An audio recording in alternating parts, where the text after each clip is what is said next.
Hello and welcome to Black, Brown, and Bilingue, where our mission is to unite the Black and Brown communities through education, storytelling, and community engagement.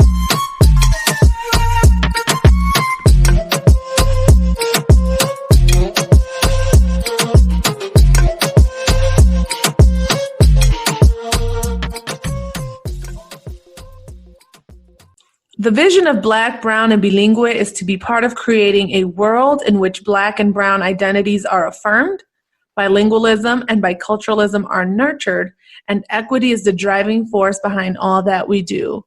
Thank you for joining us again today. I am Lissette Jacobson, and I am one of your hosts. And I'm Maurice McDavid. I'm your other host. Thank you so much for joining us. Maurice and I are extremely passionate about this topic for today. It is one that is near and dear to our hearts. I do want to start off with a disclaimer, however, that the content of this episode are strictly our stories and should not replace professional help should you need it. Yeah, Lissette, thank you so much for that disclaimer, and thank you to the listeners for joining us today.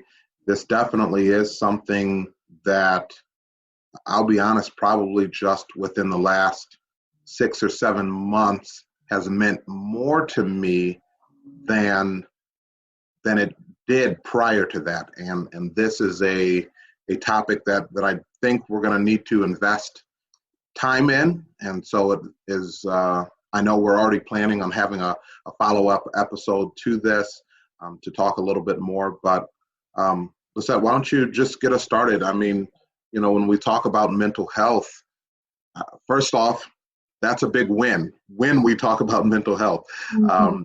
You know, and sometimes that's not often enough. But for you, what has that experience been? What have those two words meant to you? When we landed on this topic for this episode, I'll be honest, I thought I had overcome that, I don't know if I want to call it shame or stigma, but I was a little reluctant, and I had to really think about how much I was willing to disclose. But ultimately, I think that what makes our podcast so engaging, Maurice, is our dynamic and our transparency and how honest we are with the audience. And so, you know, I feel comfortable sharing some pretty personal details that I think many people may not even know. It's funny because people will often tell me, "Oh, Lissette, you look like you're never worried, or you're always so put together and seem so prepared." And I just want to say, yeah, that's anxiety. You know, there's a lot of things that I anticipate. And so in order to be prepared for things that are, you know, out of my control, as prepared as you think you can be, I'm a planner. And so this really stems back to some very pivotal moments in my life. So I want to take us back to 2012. I birthed my beautiful son, Maxwell, and I was at home. So Maxwell was born end of October, and so I was on maternity leave. Early December, my cousin died by suicide. And it rocked our world. It was absolutely devastating. And then I want to say about a week later, the Sandy Hook shooting took place. And I just remember, one, I was at home, you know, anxious as a new mom, all alone, and then grieving my cousin, and then seeing Sandy Hook unfold on the news.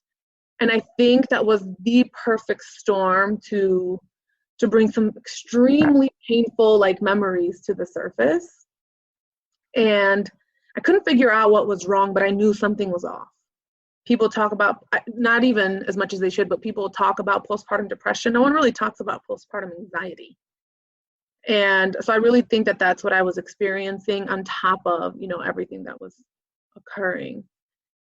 And I decided to seek counseling, but I was so nervous about it. I remember talking to family and even friends, and, you know, in the Black and Brown communities, we sometimes say things that we don't really think about. We don't think about it before we say it, but it was like the typical, oh, that's for crazy people, or what is that going to do? How is that going to help you? But I just knew I had to talk to someone. And so I did. And I was very lucky to have a wonderful, wonderful therapist who said, listen, coming to counseling is also about like finding that perfect fit. And if you don't feel like I am that fit for you as a therapist, please find someone else, but don't stop. And I think that was so important. Yeah, that is, I think, again, we live in this capitalist world where things are about making money. But I think for a therapist to say, I'm willing to give up a client, which is a paycheck at the end of the day, because I'm wanting to help you, I think that's a sign right there, right? That maybe that was a great person. Can you talk some more about, what was that experience? She was fantastic. And so I felt very comfortable and safe, but just even that disclaimer of, if I'm not a good fit for you, please don't stop, find someone else that will meet your needs. She was an Asian woman.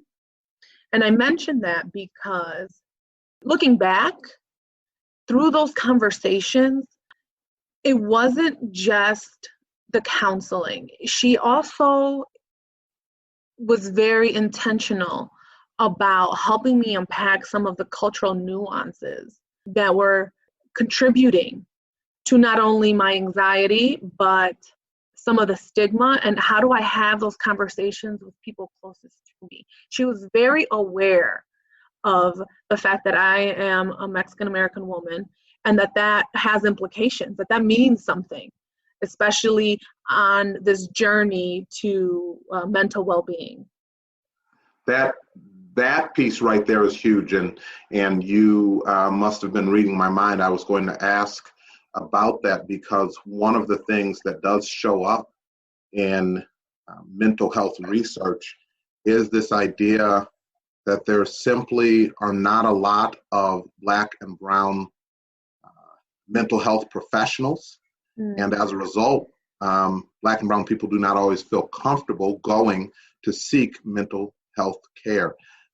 So while this was not a Black or Brown person, her being someone who was open to the idea that culture has an impact on the way that we live, the way that we were raised, the way we think about things, the way that we experience the world, it sounds like that made a huge impact.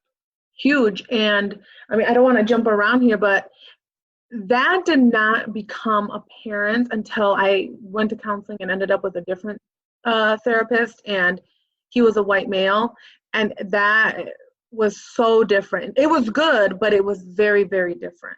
So in that, some of those sessions, my therapist helped me understand that what was manifesting as an adult really stemmed from the trauma that I endured during my childhood.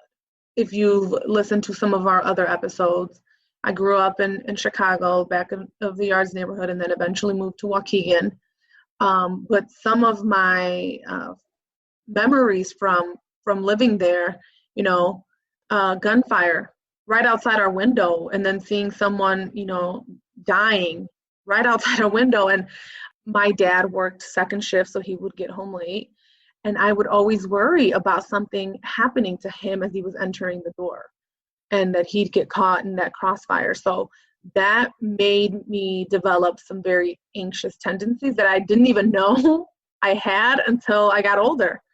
I also had a very emotionally and mentally abusive babysitter that just did some horrible things. And again, that too impacted the way my brain was wired at an early age.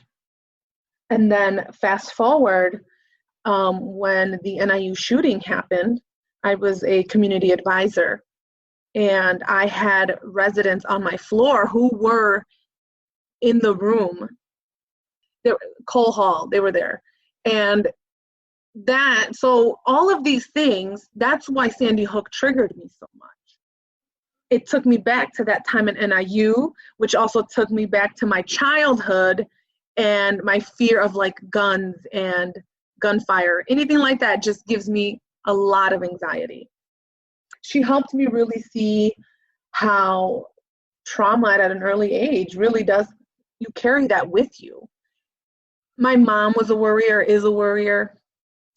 And so I would see her worry about different things, or I'd overhear her, sharing things that she wasn't telling me directly, but I internalized it. And I too then would worry about, is the police going to pull my dad over, or are we going to have enough money for things, or just anything. And when you hear that, you also become a worrier. So I had a tremendous experience, but it was hard to admit that I needed help because we hear it so much. I remember hearing it like that's some white people stuff. White people go to counseling. Why would you go out there and tell somebody else your business?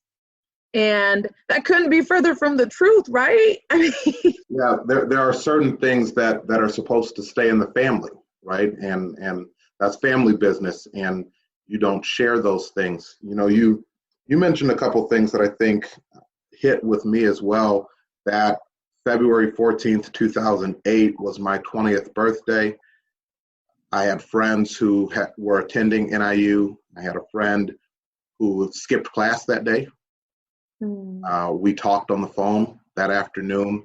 I remember turning on the news and seeing my hometown hospital or helicopters, flying around and people being transferred to the hospital.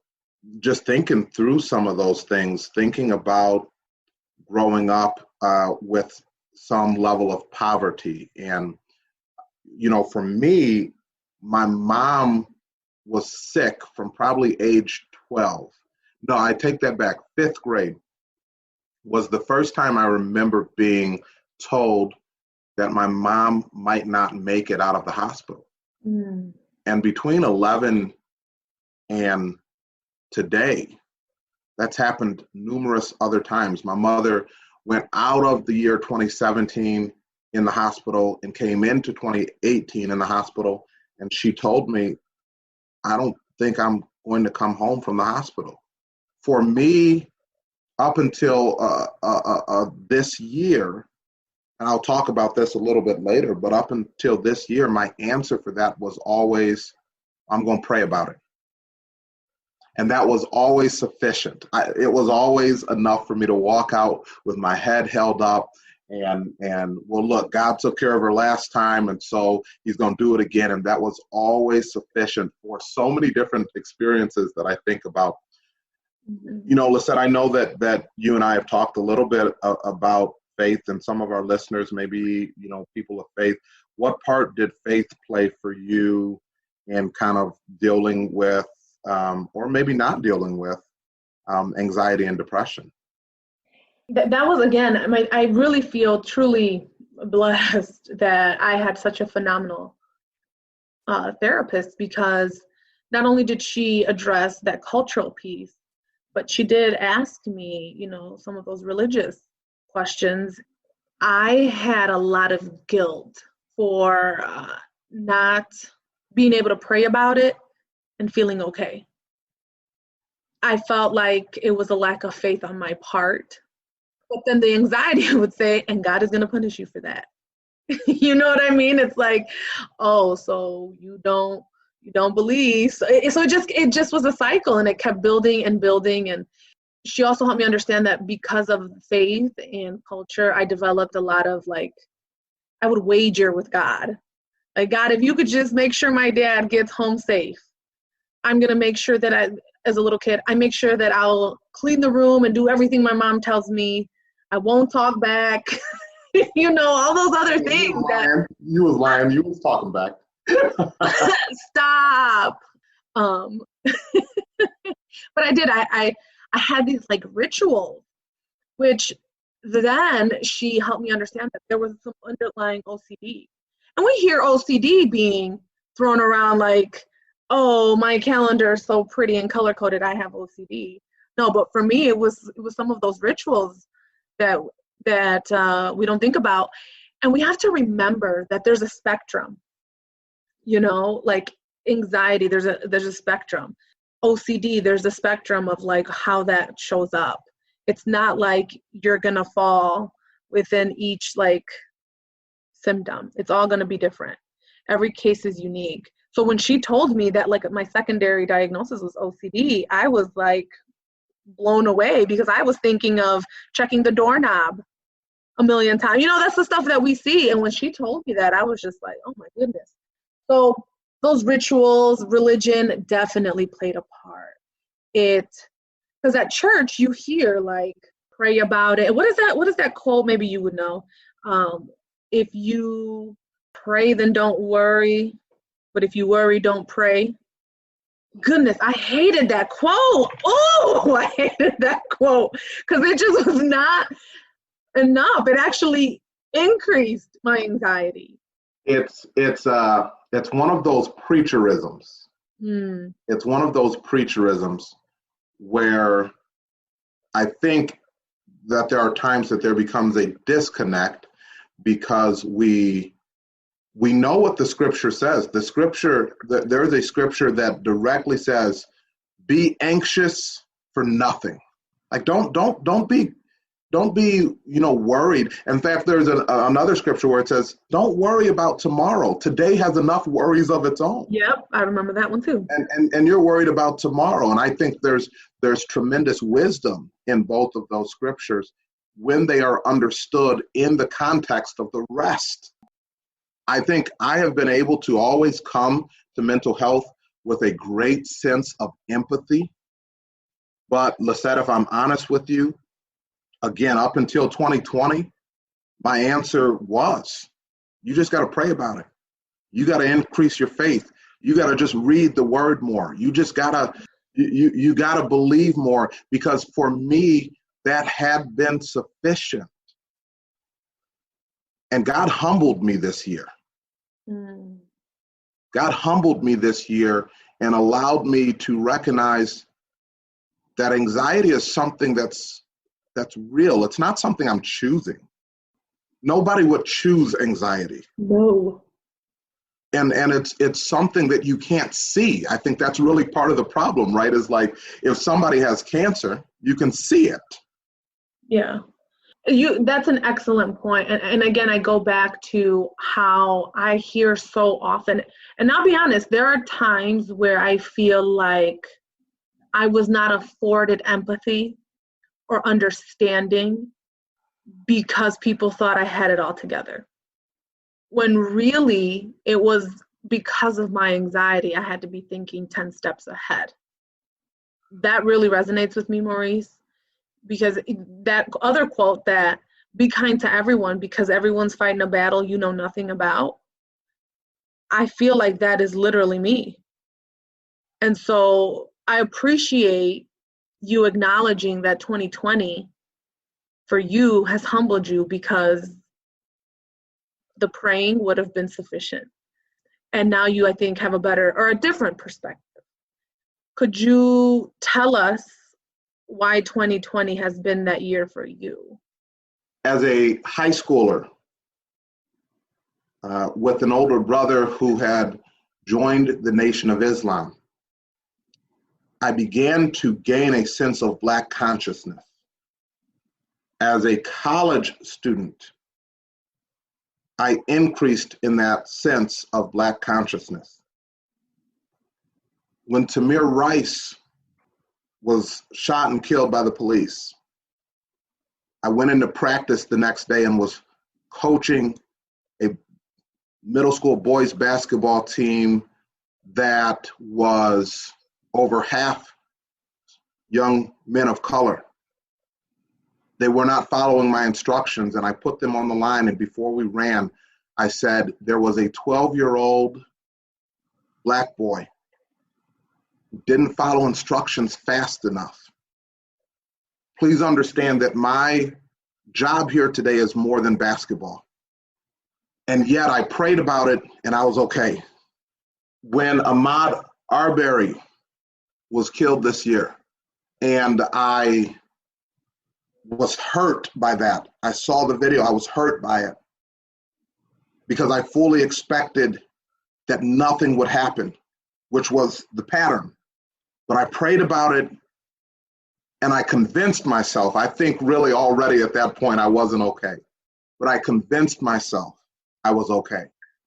When I watched the 8 minutes and 40 some seconds of George Floyd, I stopped being okay. And that was on a Monday, May 25th. By that Wednesday, I woke up with a stomach ache that I'm actually feeling right now as I'm talking about it. Mm. And for 2 weeks in a row, I prayed and I said, God, you got to take care. I don't know what this is. I started thinking about Ata. I said, maybe I got colon cancer. Do I need to go to the doctor? What's going on? Finally, I Google searched it, and the first thing that popped up was anxiety.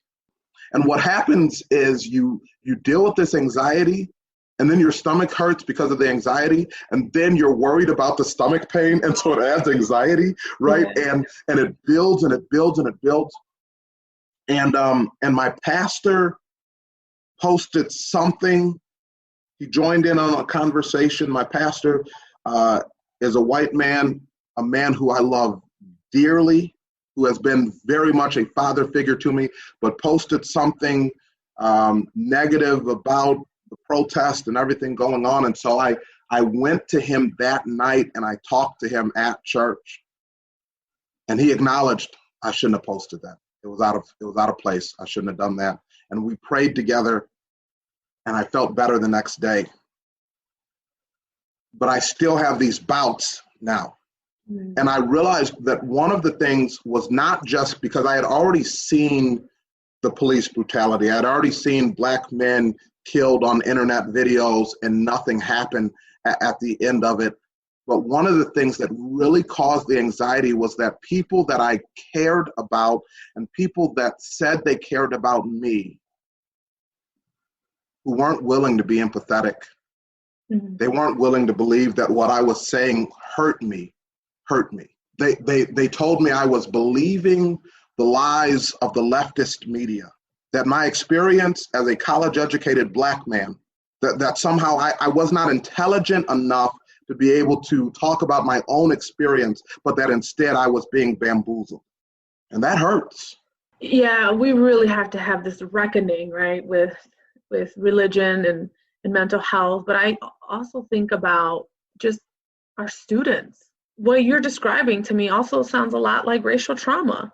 And when we talk about ACEs and trauma-informed practices, I wish there was more talk about how race plays into that.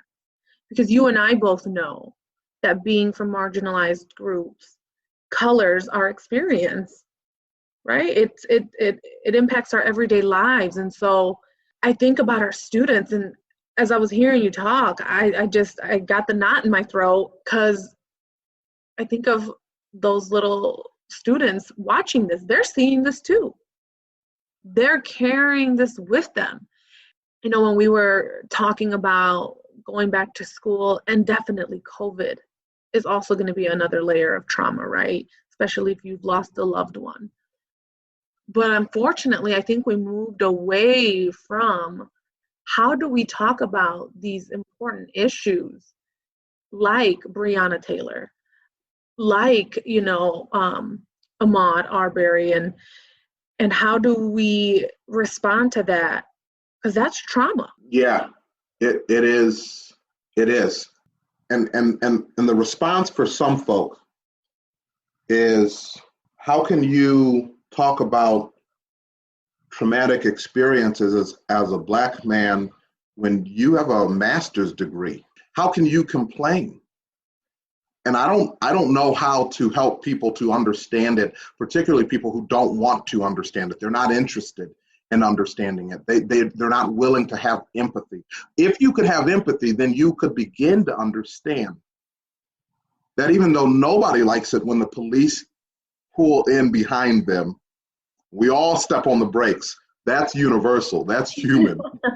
Our students, as you mentioned, are experiencing that as well. I've talked to students in our Target program and students in our behavior and emotional disorder program. And as I was preparing for this episode, I was listening to another radio show about this same topic. And one of the things that they said was, that if a black male and white male present similar disruptive behavior, the black male is diagnosed with some type of disruptive disorder, and the white male is diagnosed with anxiety or depression. Mm-hmm. Well, both of those are treated very differently by society and by schools. Mm-hmm. And so now all of a sudden you have this black male who saw his father shot and killed in front of him. But Maurice, what if it's not even just, shot and killed in front of you? It's seeing it in the media. See, because now there's this added layer of things go viral, and unfortunately, people will share things for likes and for views. I remember there was a group of people saying, please stop sharing those videos. Because on the one hand, yes, then we can, to a certain extent, see what happened. But on the other side, we're also perpetuating and perhaps triggering so much more trauma.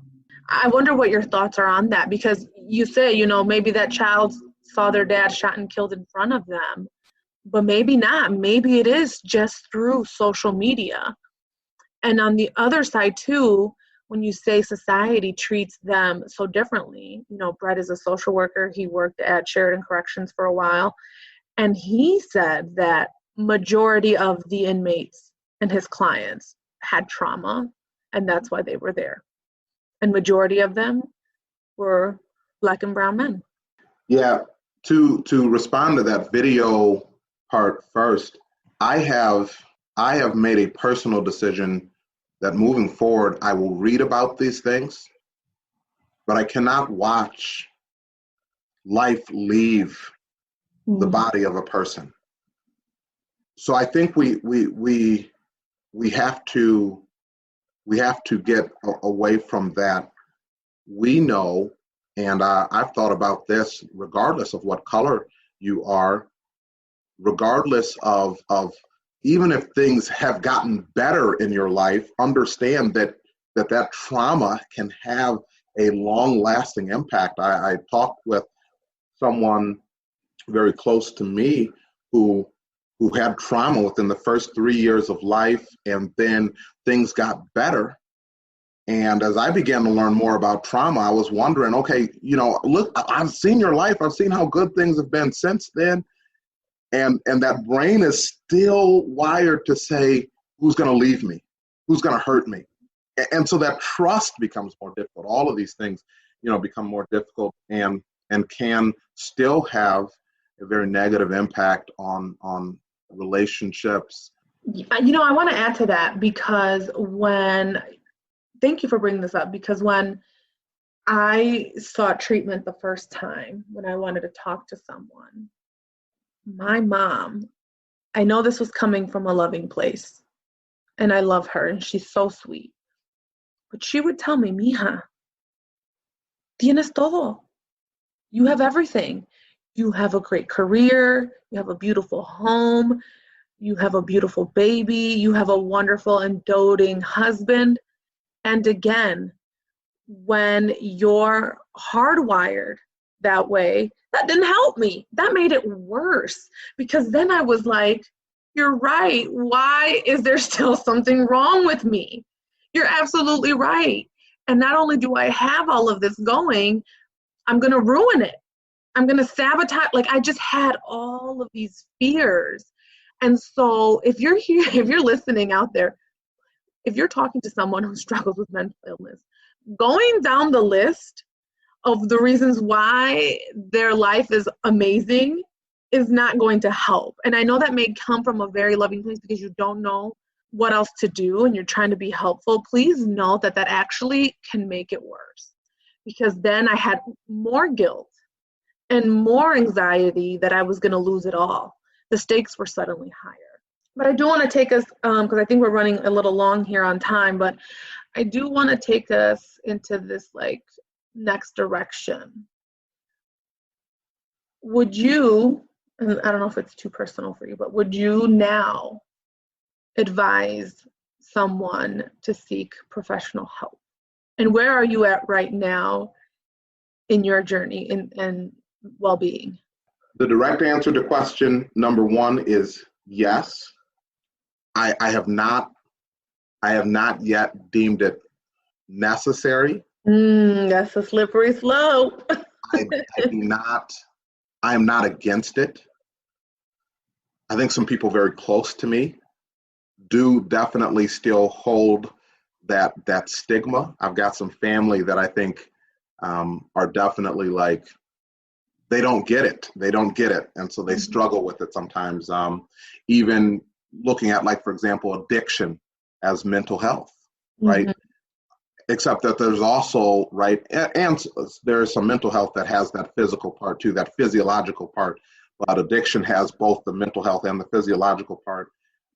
And there are some folk who struggle to get that.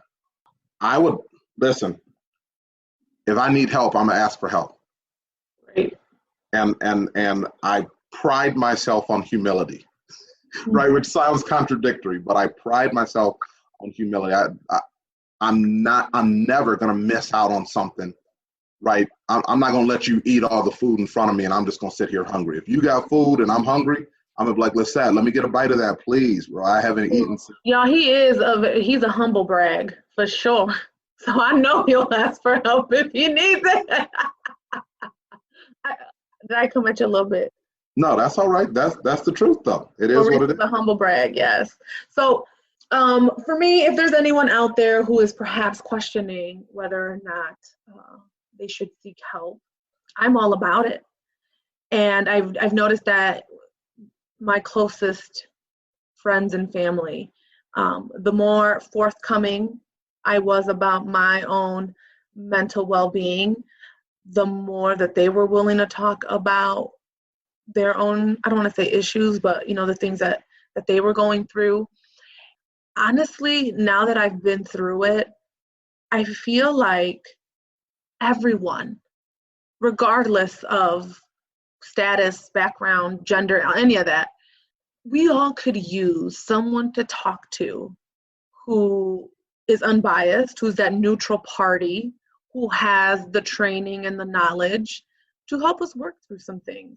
We all have our things. And so what I've realized is that the more willing we are to talk about it, the more people are willing to get the help that they need. I can't even imagine, I'm going to be very honest, I cannot imagine where I would be had I not talked to someone 10 years ago. Or however long ago that was. I don't know where I would be. I'm in a much better place.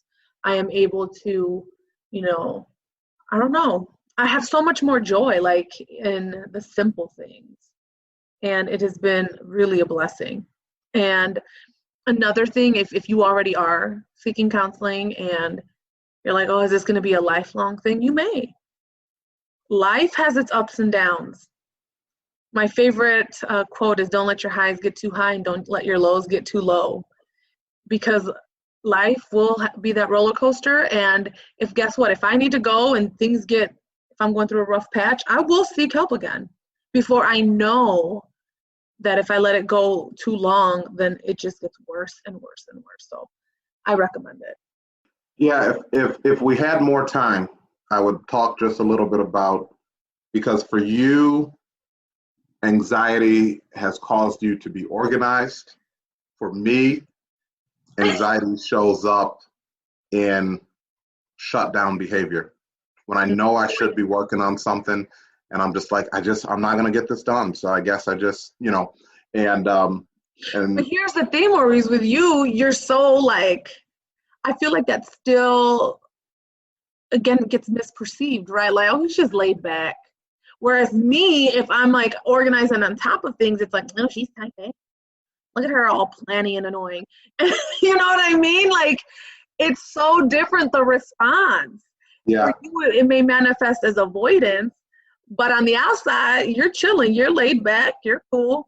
And for me, although I don't think I'm as wound up as I used to be, I really have taken it down several notches.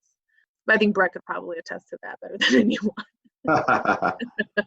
All right, well, look, let's get out of here. Let's let our listeners go and, finish their exercise routine, whatever it is you're doing right now as you're listening.